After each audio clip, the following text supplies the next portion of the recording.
वाराणसी के सन्यासी ने चंडिका स्थान में नवरात्र कलश किया स्थापित। ज्योतिर्लिंग का भ्रमण करने के बाद पहुंचे मुंगेर, प्रसाद का भोग ही करते हैं। देश के 52 शक्तिपीठ में एक मुंगेर का चंडिका स्थान है, जहां माता सती के नेत्र की पूजा की जाती है। वैसे तो इस शक्तिपीठ में सालों भर श्रद्धालुओं का आना जाना लगा रहता है, लेकिन दुर्गा पूजा के दौरान माँ की महिमा सुन दूर दूर से श्रद्धालु माँ के दर्शन करने आते हैं। ऐसे में देश के 12 ज्योतिर्लिंग के दर्शन को निकले उत्तर प्रदेश के वाराणसी के एक सन्यासी झारखंड के देवघर मंदिर दर्शन के दौरान मां चंडिका की ख्याति सुन यहाँ पहुंचे हैं। इनके द्वारा दुर्गा पूजा को लेकर मां के मंदिर प्रांगण में ही कलश स्थापना किया गया है। चढ़ाए गए भोग का ही फलहार कर हुए नवरात्र कर रहे हैं। वाराणसी के सन्यासी गणेशानंद गिरी ने बताया कि उन्होंने 14 साल की उम्र में संन्यास लिया और घर छोड़कर वाराणसी आ गए, जहां वे महाकाल भगवान शिव की आराधना में ही लीन हो गए। हालांकि संन्यास ग्रहण करने के कारण उन्होंने अपने जन्म स्थान का नाम बताने से मना कर दिया है, लेकिन जब उसने चंडिका स्थान आने के कारण पूछा गया तो उन्होंने बताया कि वे 2 साल पहले साइकिल से ज्योतिर्लिंग के दर्शन को निकले थे। 2 महापुरुष ही वे ज्योतिर्लिंग के दर्शन के क्रम में देवघर पहुंचे, जहाँ 1 माह के प्रवास के दौरान उन्होंने मुंगेर स्थित माँ चंडिका पीठ के बारे में सुना।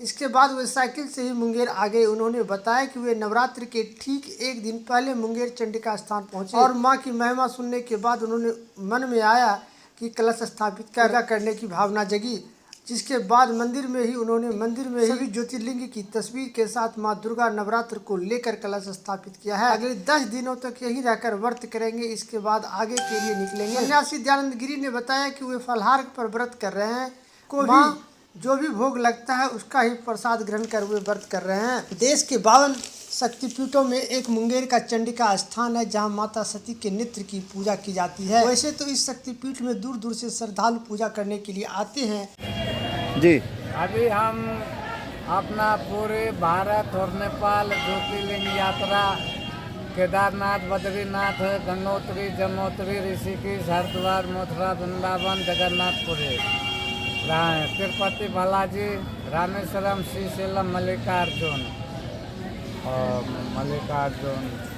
और भीमाशंकर, घृष्णेश्वर, त्रंबकेश्वर महादेव, नासिक, पंचवटी, सोमनाथ, नागेश्वर, द्वारका, भेंट द्वारका, मूल द्वारका, चरण गंगा, सरस्वती माता, गोपीतला,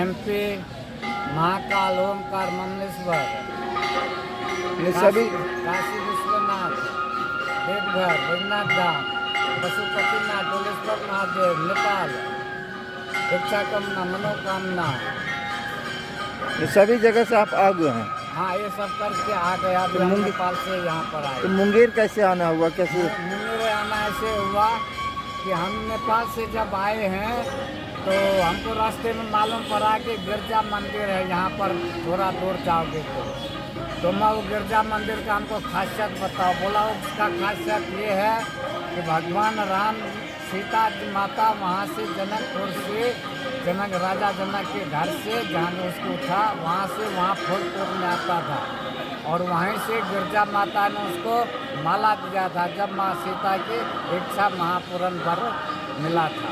तो वहाँ से भगवान राम का और माँ सीता का दोनों का मिलन हुआ है। और उसके उस साइड में जिसका नाम वार्तालाप है, जो अभी भी वहाँ की प्रकृति की मालूम नहीं पड़ रहा, एक छोटा सा कोठरा है, उसमें ठाकुर जी की और माँ सीता की जानकी की मूर्ति है, उसमें पूजा होता है।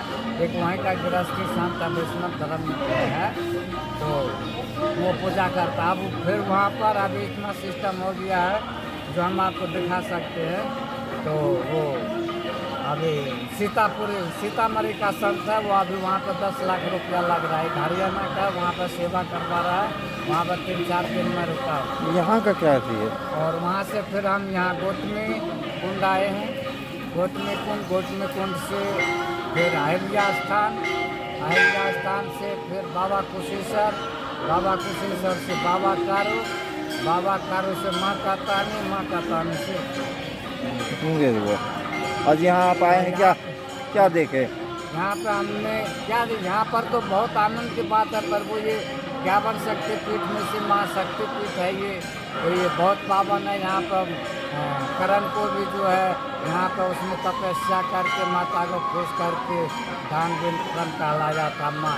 ये वो शक्तिपीठ है जो 1.25 मन सोना रोज दान करता रहता। तो मतलब हम थे पर हमको इसका मालूम नहीं था कि अपना मुंगेर में भी शक्तिपीठ है। हमको ये मालूम नहीं था। तो फिर हमको जब मालूम पड़ा कि मेन शक्तिपीठ मुंगेर में जो है वो भी है। तो माँ जब शक्तिपीठ है तो हमको इस यात्रा में जितना दर्शन हो जाए उतना अच्छा है। तो माँ वहाँ चलो, फिर वहाँ भी दर्शन करो और दशहरा तक रुको। फिर दशहरा के बाद जो है वहाँ से फिर देखेंगे कि किस तरफ जाया जाएगा। क्या नाम हो आपका बाबा?